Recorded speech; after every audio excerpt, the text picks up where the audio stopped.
over the past several months, like through this Crunchy Carrot campaign, people have been depositing stETH into the Puffer vaults in order to mint pufETH. And we began queuing up withdrawals of that stETH. And importantly, that's still earning all of the Eigen points. And now this stETH will be liquid again within the Puffer vault. And it's going to begin this kind of several-week process of redeeming the underlying ETH from Lido, around 4.5% of the total supply of ETH, or of stETH, which accounts for around 1% of the total validator set, or 1.5%, is going to be kind of withdrawn from Lido validators, turned back into ETH, and then used to fund the permissionless validators on top of Puffer. And then that will all be natively restaked and used to fund all these fun AVSs. Welcome to the Edge Podcast. I'm DeFi Dad here with Nomadic from 4RC. Today's show spotlights Puffer Finance's recent mainnet launch. In this episode, we cover why decentralization still matters and how the Puffer protocol hopes to further contribute to decentralizing the Ethereum network. But before we do, just a quick word from our sponsors who make the Edge Podcast possible. Introducing Flat Money, the first decentralized, delta-neutral FLATCOIN built on Base with sustainable yield that's completely untethered from legacy finance. Because DeFi needs an uncensorable based unit of currency. You can mint unit with RETH, which is held in the protocol's shared liquidity pool, where it's borrowed by leveraged traders. As a leveraged trader, you can deposit your margin collateral and go long on RETH. If you're trading in the perpetual futures market, you'll pay unit holders to open leverage positions. If you're holding unit, you'll earn yield from liquidations, borrow rate, and trading fees. Preserve your purchasing power and offset your exposure to crypto market volatility. Learn more at flat.money. Power up your portfolio by borrowing, lending, and multiplying your favorite assets, made safe and easy by the industry-leading automation tools at SUMMER.FI. SUMMER.FI offers a curated DeFi experience to access the highest quality protocols and strategies. Discover new earn strategies for your portfolio in a user-friendly app designed to filter based on the tokens you hold, the networks you transact on, the protocols you trust, and the highest available yields. Learn more today at SUMMER.FI, the best place to borrow and earn in DeFi.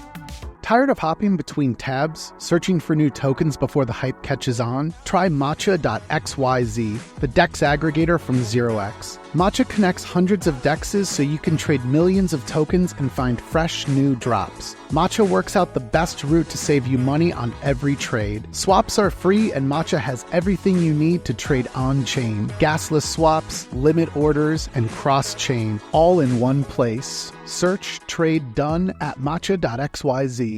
Introducing the MANTLE Liquid Staking Protocol, MANTLE LSP, a permissionless, non-custodial ETH liquid staking protocol deployed on Ethereum L1 and governed by MANTLE. With MANTLE LSP, users can stake ETH to instantly receive METH, earn yield and accumulate rewards the longer you stake. METH is the value accumulating receipt token that will give you access to expanded yield opportunities. Stake and watch your yield grow with MANTLE LSP. It all started so simply with CryptoKitties and Maker on Ethereum, but quickly became complex with more applications and many chains. Today, everyone agrees UX issues are the biggest blocker standing in the way of crypto adoption. Introducing Avocado. Multi-chain UX redesigned from the ground up. The first wallet to abstract networks, accounts, and gas. One gas tank to pay transaction fees on all chains in USDC. And native access to INSTADAPP's powerful, custom DeFi strategies. Avocado, one wallet to rule all chains. All right, let's introduce Justin Drake from the Ethereum Foundation and the co-founders of Puffer Labs, Amir, Forouzani, and Jason Vranek. Guys, welcome to the Edge Podcast. How are you doing? Very well. Thanks for having us. Part of the reason we're here today is Puffer Mainnet recently went live. We have previously done interviews about Puffer as a restaking protocol, but also about their anti-slashing tech. And so given this recent milestone, We want to just have a conversation about the significance of that, what it means for us as participants in the Puffer Finance protocol, and what it means for the decentralization of Ethereum. So maybe we can just kick off with a little bit of background on Puffer. I'm thinking, Jason, maybe you can kick us off with just talking a bit more about like what is Puffer as a platform and how does it differ from other LRTs? So Puffer is a liquid restaking protocol. And that means under the hood, it's both doing restaking on top of EigenLayer, but also doing native restaking, which means running Ethereum validators. So what really differentiates Puffer is that our focus has been on how do we make things more viable for existing validators on top of Ethereum, particularly home stakers, because we really want there to be a more decentralized set of validators. And what this means is over the years, we've been developing different technologies and mechanisms within the protocol to allow for people to run validators more cheaply, more securely. And this really allows for this accessibility. But on top of that, we wanted to allow for higher profit margins. Because at the end of the day, running validators generates rewards, and we want more and more people to participate. And then Justin, maybe you can zoom out for us on, why does decentralization matter? It's been a talking point for all of us that are, active participants in Ethereum for years. We're in a bull run. There's a lot of folks just chasing the next shiny object. Maybe you can refocus us on why does decentralization matter? How do you even define decentralization? Right. So when you look at consensus protocol, there's kind of two parts to it. On one hand, there's the mathematics, the cryptography, where in some sense decentralization doesn't matter. It's just pure mathematics. But then there's the other part, which is where you have to deal with humans. And humans kind of come with failure modes. They could, go offline, or they could try and attack the network. And so really what we want to do is reduce the amount of so-called correlated failures at the human side of things. And so if we have decentralization economically, geographically, or in all sorts of different ways, then we reduce the probability of having these correlated failures. Some of these failures can be like really long tail things, like, for example, having 1/3 of the validators all suddenly go offline, which could stall the finality gadget. Or it could be even more long tail, such as 50% of the validators all colluding with each other to 51% attack the chain. In addition to decentralization at the consensus layer, there's also value to decentralization at the governance layer. Basically, how do we do upgrades? And things like client diversity is also very important.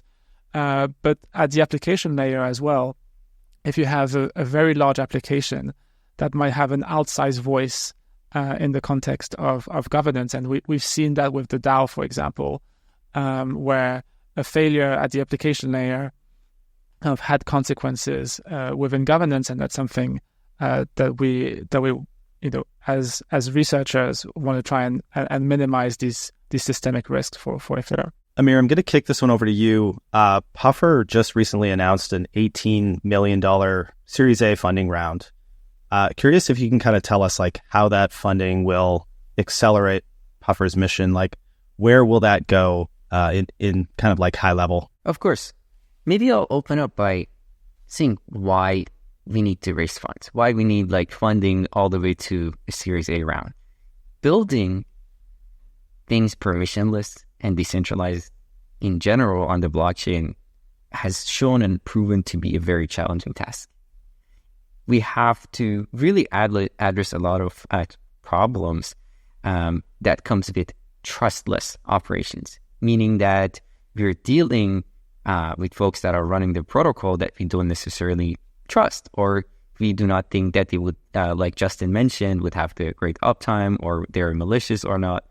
So we have to come up with a lot of research-focused solutions to actually be able to provide a product that is feasibly permissionless, that can then introduce decentralization to the protocol. And Therefore, we needed to actually have fundraising to be able to actually fund this very challenging task.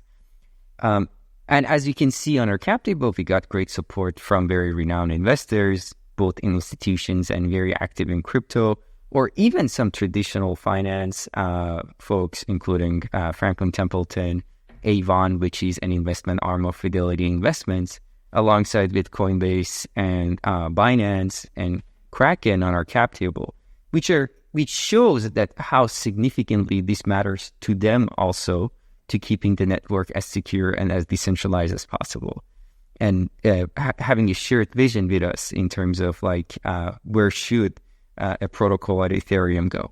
I want to talk just a bit more about some of the challenges around liquid staking and restaking, and what opportunities there are for us to make improvements, and as it relates to the decentralization of the Ethereum network. So one thing, Justin, I've heard you speak about before is the principal agent problem.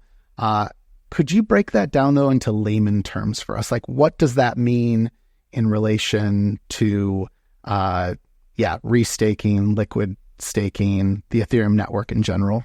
Right. So with liquid staking and with restaking, you're sometimes in a position where you, as a user, the principal providing funds, have to trust some sort of agent to do actions, on your behalf, and there is trust involved here, which is not good, and so one of the ideas, one of the design directions to try and address this principal agent issue is to use SGX. So specifically, to try and limit the actions that the agents can take that could be nefarious to the user. And one very simple one is this idea of double signing. So right now, if you look at an operator like Coinbase, for example, you're trusting them to not double sign. But what if instead you could have greater guarantees that you can't have a slashing through double signing? And one of the ideas here is to use trusted hardware like SGX, where you have an anti-slasher within SGX, and so long as you trust the hardware, you no longer have to trust the human operator behind it. Justin, there's another term I've heard you use previously, rug pooling. What does that mean? Right. So another kind of failure by the agents could be to try and take advantage of the spikiness of MEV. So when you participate as a validator, every 6 months or so, you win a lottery and you get to build a block. And most of the time, the block that you get to build is very, very low value, let's say less than 1 ETH. But there are some instances where the block could be worth hundreds of ETH. And it turns out that kind of the rational strategy for the agent in some circumstances is actually to abscond with the MEV in that block and not give it back to the user. And that happens whenever, that could happen whenever the value of the block is greater than the collateral that the operator has put forward. So if you look at protocols like Rocket Pool, where there might be, let's say, a 4 ETH bond, if the value of the block is greater than 4 ETH, then now as the operator, I'm incentivized to go rug the staking pool. So instead of giving the ETH to the pool for the MEV to be redistributed, I keep it all for myself. Maybe let's go to Jason here. I'm curious. So Justin kind of laid out a bunch of kind of problems that staking protocols are facing. Curious, how Puffer is addressing these. Yeah, absolutely. And I think this is one of the fun parts about working on a protocol like Puffer is there's always these different types of kind of problems to try and find solutions for. So at the end of the day, this really boils down to trust issues. And Puffer is really trying to come up with a trustless solution. So for example, with this principal agent problem, the agent can, the simple solution is we're just going to trust them. They use their reputation, something like that. And that's how we ensure that they're not going to do anything wrong. But really, that it really boils down to trust. And something a little more stronger than that would be these crypto economic incentives, where now they have at least capital or this collateral that they can lose if they do something wrong. And sort of moving down the spectrum, another thing you can do is, like Justin had mentioned, is introduce these different types of technologies like anti-slashers to be able to prevent any of this bad behavior from like a technology point of view. And so what Puffer is really doing is trying to sit on that side of the spectrum. So the validators within Puffer run these anti-slashers, and they put down collateral as well. So we no longer have to rely on this reputation, which is really siloed to like very large staking entities. And this is what allows us to let kind of anyone run a validator. But it's really tricky though, because as you start to add back this capital or collateral requirement, your protocol becomes less efficient than the ones that just purely rely on reputation. And so it's this kind of push and pull dynamic. And so like Justin had mentioned, like this idea of rug pooling, it only gets like more and more probable as like the collateral sort of goes down. Like if Rocket Pool, it's a 4 ETH, on Puffer, we brought that down to 1 ETH because we want to allow more and more people to run these validators. But now we've made this problem of rug pooling even worse. It's like much easier to find a block worth more than 1 ETH than it is to find one worth more than 4 ETH. And so this is where we also had to try and innovate and come up with different kind of remedies for this. And this kind of materialized as what are called validator tickets. And this is another one of these crypto economic mechanisms that allows us to sort of ignore this problem completely. So now the idea is a validator is going to purchase these validator tickets and pay this value upfront to the stakers in the Puffer protocol. And in exchange, they get to go and keep all of the rewards that they generate, so they can get that juicy 4 ETH block or 10 ETH block and just keep it. And there's no need for the protocol to try and enforce that they return that value back to the stakers, which is just proven to be like a hard, if not impossible, challenge. Justin, another question for you. It's kind of like an interesting dynamic that's happening between like groups like Puffer and then, you know, somebody who sits on your side of things at the Ethereum Foundation. So curious, like in the broader Ethereum roadmap, how do things like what Puffer's building or just like LRTs in general, like how does that fit in to the broader Ethereum roadmap, if that makes sense? Right. I guess one concern that we have is around the moneyness of ETH. So there is a risk basically that through the LSTs and the LRTs, there ends up being one dominant alternative to ETH, which is used in DeFi or used as collateral. And this alternative to ETH wouldn't be, the pristine ETH. It would come with governance risk, with smart contract risk, and with slashing risk, with all sorts of risks, and that would degrade the pristineness of ETH and the monetary premium. And so I guess there's a couple of things that we can do here. One is that, as Puffer is doing, is we can really try and encourage diversity of the token set. And two, and this is something that I'm quite excited about, is this idea of stake capping, where we limit the overall size, at least of the staking portion.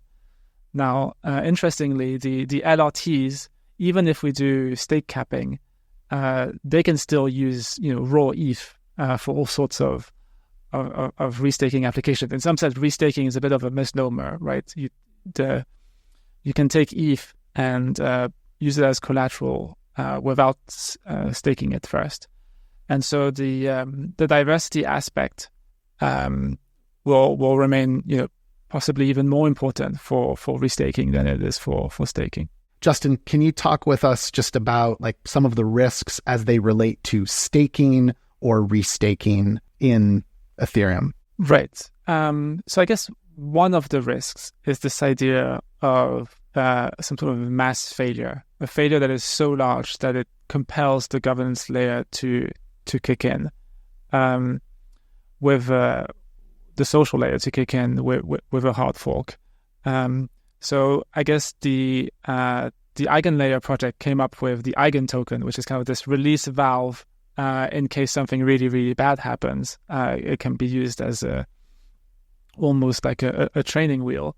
But another mechanism to add defense in depth and robustness is to use trusted hardware. So you know how I mentioned that right now to a very large extent we're just trusting Coinbase to not cause a massive slashing event.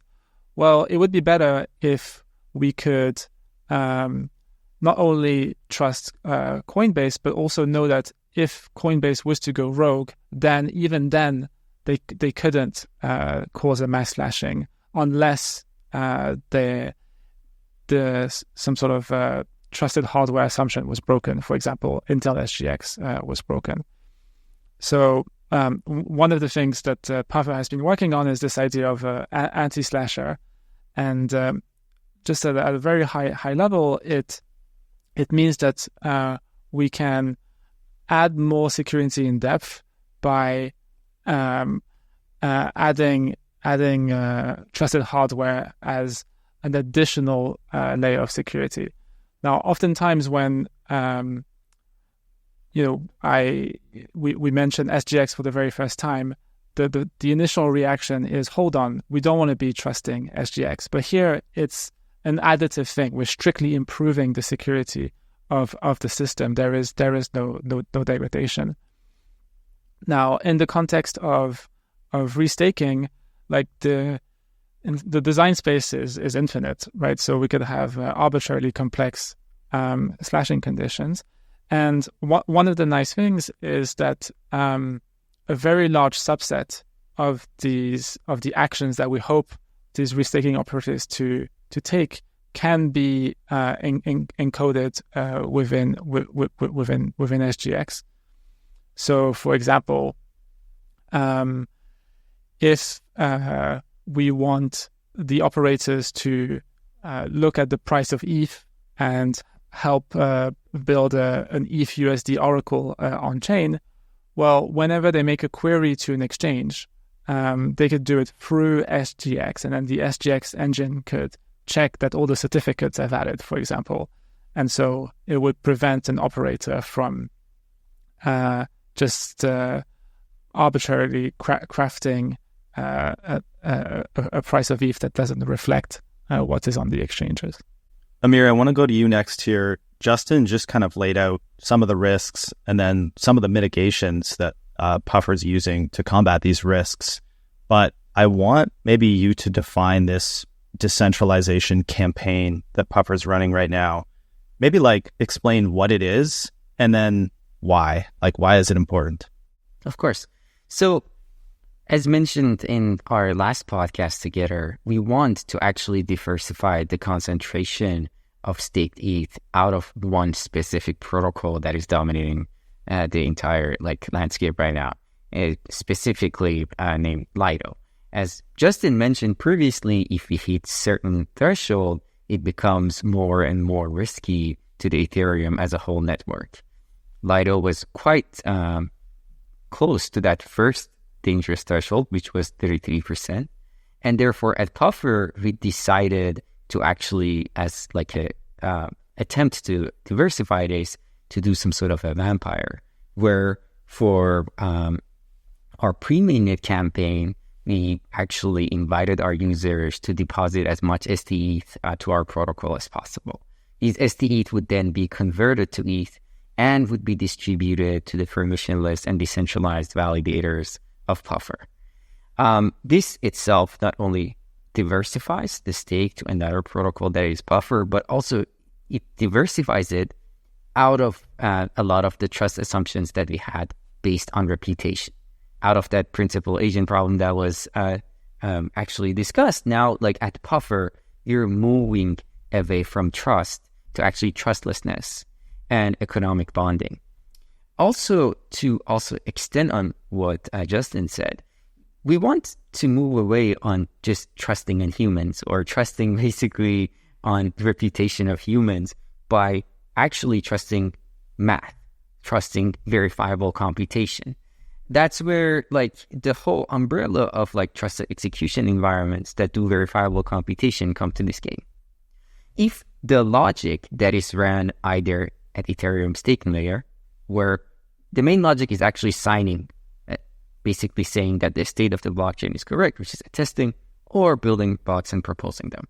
If we can put them in these verifiable computation, meaning that we take away the trust from humans doing it correctly or not acting maliciously, we have then succeeded in one step towards like true decentralization. To an extent, like even we're trying to diversify the hardware manufacturers that are doing these TEs. Initially, we were focused on SGX. Very soon, we're making a move to Nitro Enclaves, which is another trusted execution brand created by AWS. And therefore, by diversifying this, we can even sort of like diversify the risk of just like basically relying on one hardware manufacturer for verifiable compute.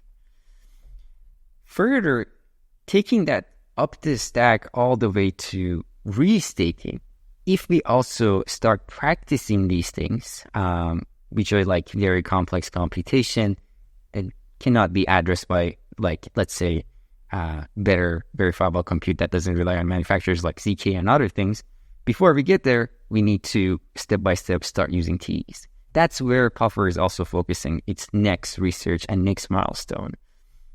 Today, slashing is not live on EigenLayer, which means there's almost no risk in participating in this protocol. But it is very important that we get prepared for the time that slashing goes live. And therefore, the user's risks are minimized and they can be protected from a malicious AVS operator, which is one of these EigenLayer apps. That's where Puffer later on is going to develop and co-develop with other basically research facilities to create these guaranteed anti-slashers to actually avoid this black swan like event, which is like can cause a mass slashing.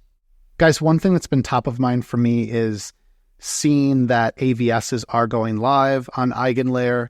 We're in this period where there's no slashing. And so the slashing being, the end result of like, there being real risk.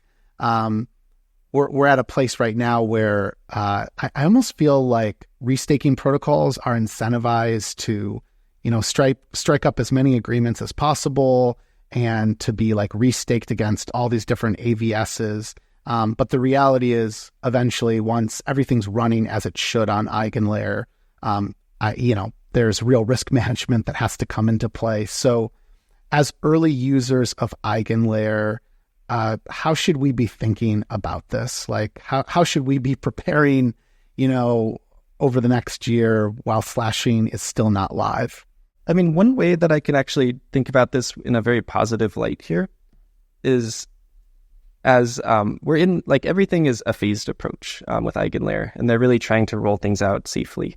And so right now, starting without slashing is a way for all of these shiny new AVSs that are exploring lots of new concepts to come to market, to start getting adoption without that sort of big downside risk. And then the next step, like, of course, they're going to add slashing, but they're also going to be having this veto committee as well to really serve as trading wheels similar to these like multi-sigs on bridges or on L2s in case like these black swan events happen. And so I find that it is important like for us to gradually ease our way into this rather than just like imagine slashing is live now and there's 20 new AVSs coming to market. Like this is a way to really start to battle test the system, start to test how the market like views these, like do some of these AVSs get adoption or not? And then like the LRTs are going to really have to start buckling down and really like carefully vetting which of these AVSs make sense, which risk really makes sense for their users. I will add a point there that it is important for the user to also be very careful where they're actually putting their ETH as an LRT. It is important that an LRT has a clear roadmap of how they would react once the slashing goes live. They would have a clear roadmap of actually researching and having community voting around even whitelisting an AVS or the amount of ETH that an AVS can delegate to.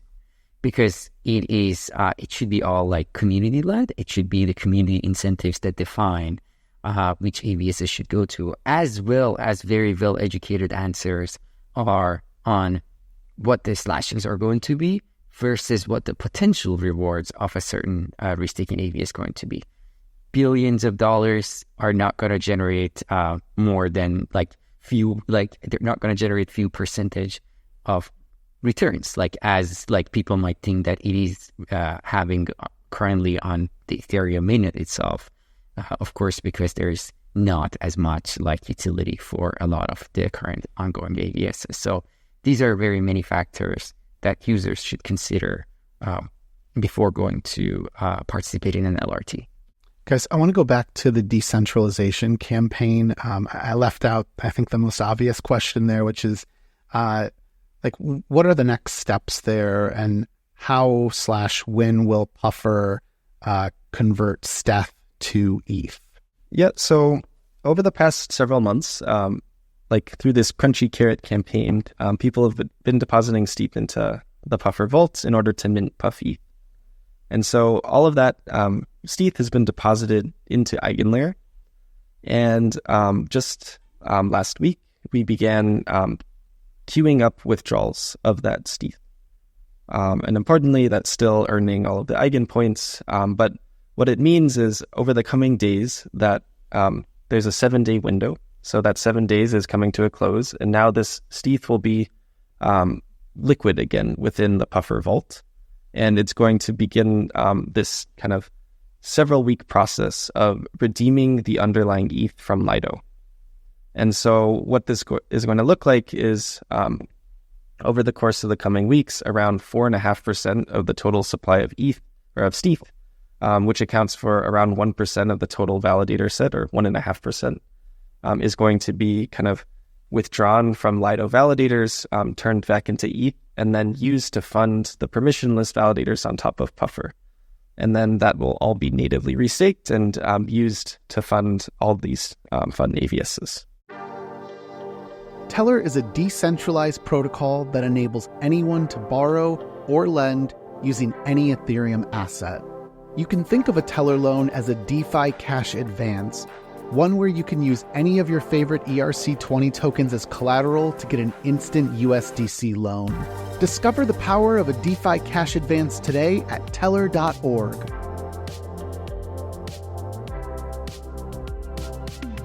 DeFi enables a whole new world of trading and yield opportunities. Sometimes we all wish we had a little bit bigger of a budget so we can make the most out of it. That's why we created Blueberry. Blueberry lets you access the best opportunities on Ethereum all in one easy-to-use terminal. You can access 5x, 10x, or even 20x your money in one click, more than any other lending market, so you can maximize your earnings. Only on Blueberry.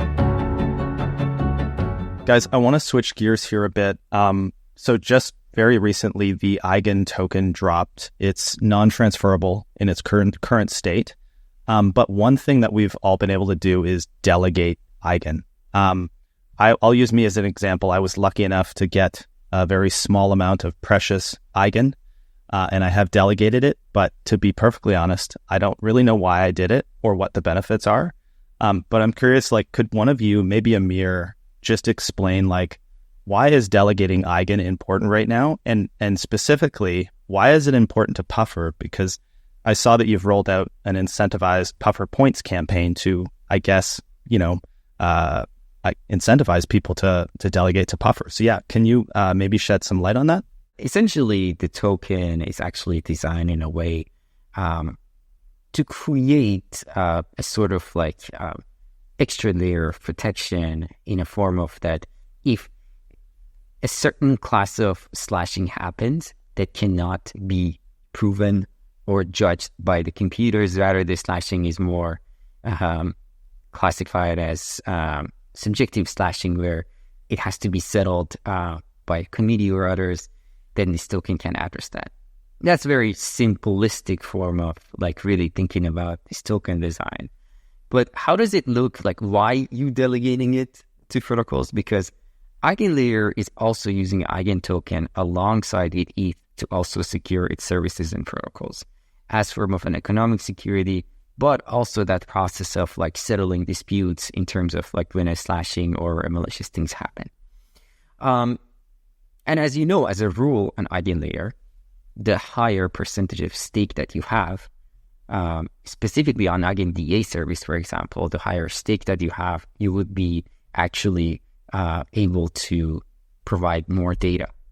After the prototype sharding upgrade that we had in Ethereum, we were able to use blobs and data. And in EigenDA specifically, the more stake you have, you would be provided with more of this data. The more data you provide, well, of course, the more rewards you can make as well. And this next step of introduction of Eigen token is where this thing called dual quorum gets introduced to restaking, where you can actually also make Eigen rewards by restaking it on EigenDA. And also as an operator, you'll be receiving more data. As an operator, you will be able to actually gain more trust based on the crypto economic trust, based on more tokens that are backing your operator, and you'll be able to actually qualify for the dual core to actually make more rewards.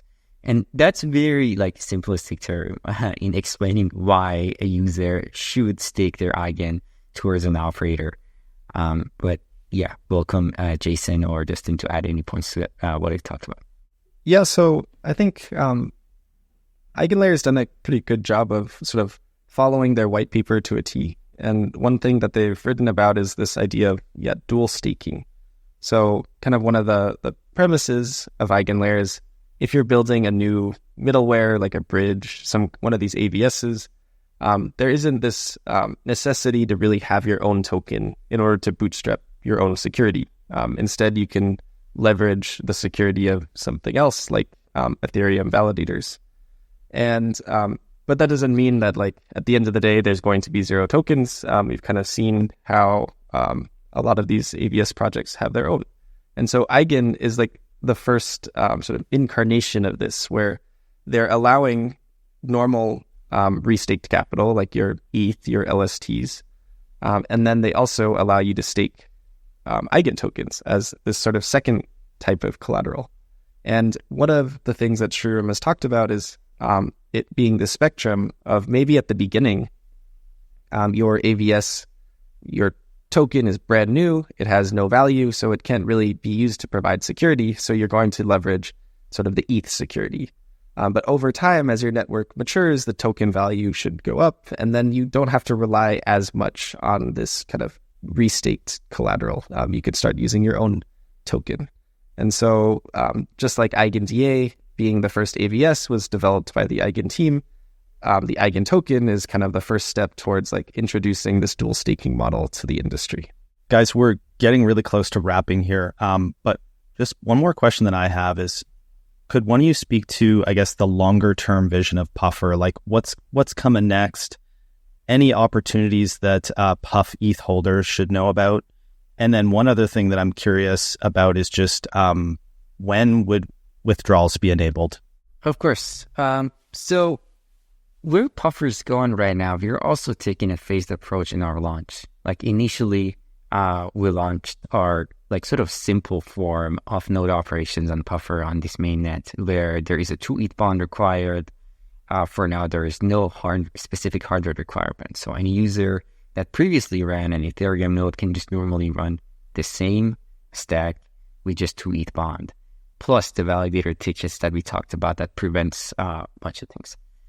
pufETH itself is like gaining traction, like basically as form of liquidity in many other DeFi protocols. It is on our roadmap to actually expand to L2s as well, so the users can take advantage of like lower gas costs.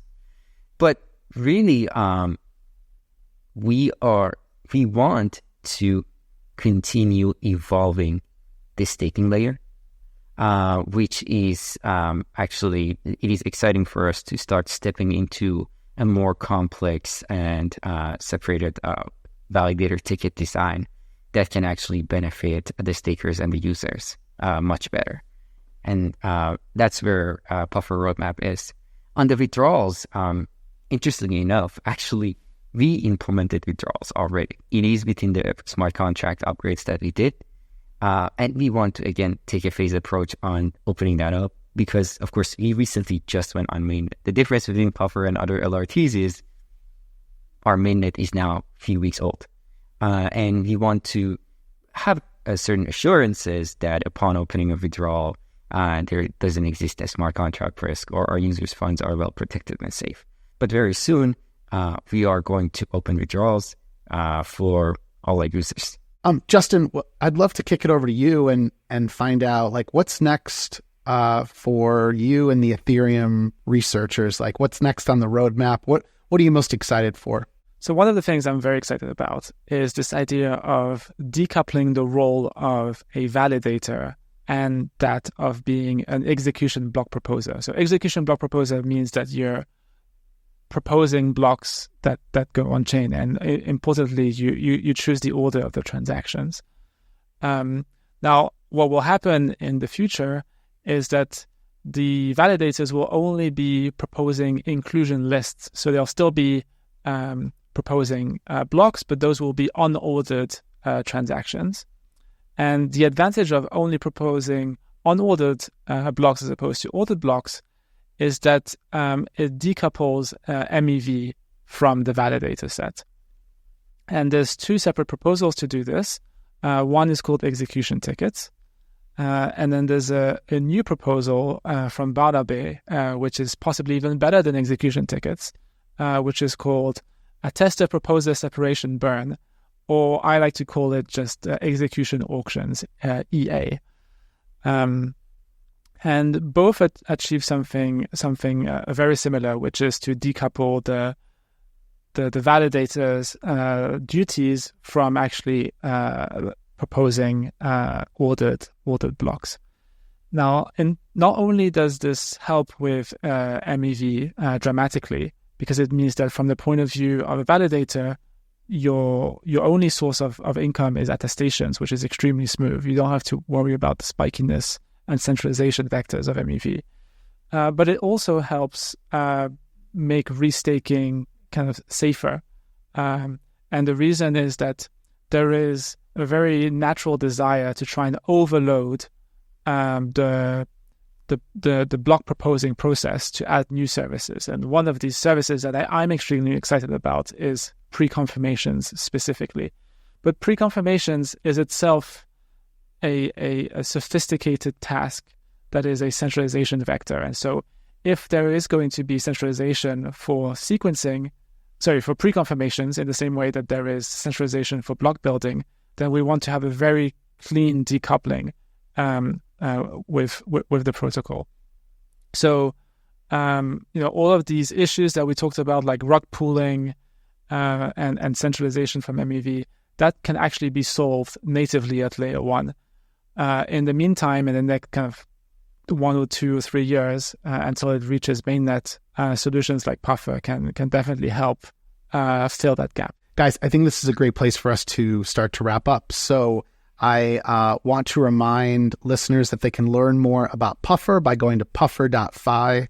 They should follow Puffer_finance on Twitter. They should follow Amir on chain, Jazz Noodle, and Drake F. Justin. All of that's in our show notes, so you can easily reference it. Guys, thank you so much for your time coming on. I want to give Amir just the final word on what's the best way for the community to engage with Puffer. And we'd love to have you all back in the future and expand on more of these topics. But Amir, take it away. So today on mainnet, now ETH staking and restaking is enabled on Puffer. So users, once they go to quest.puffer.fi to actually stake, they can actually use their own ETH. They can still deposit stETH or wrapped stETH because we still have our decentralization campaign ongoing as well. We are introducing our new chapter, Chapter 4, that is going to be even more exciting for users to be exposed to more rewards. And we invite all the users to also follow Puffer's blogs.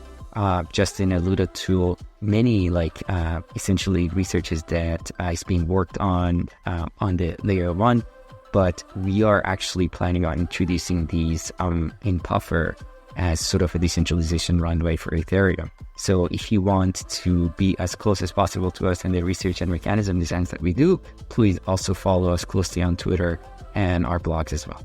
Thanks everyone for tuning in. If you're a talented founder or developer, please consider reaching out to our team at fourthrevolution.capital. And for future episodes of the Edge podcast, please check out our link tree at edge_pod.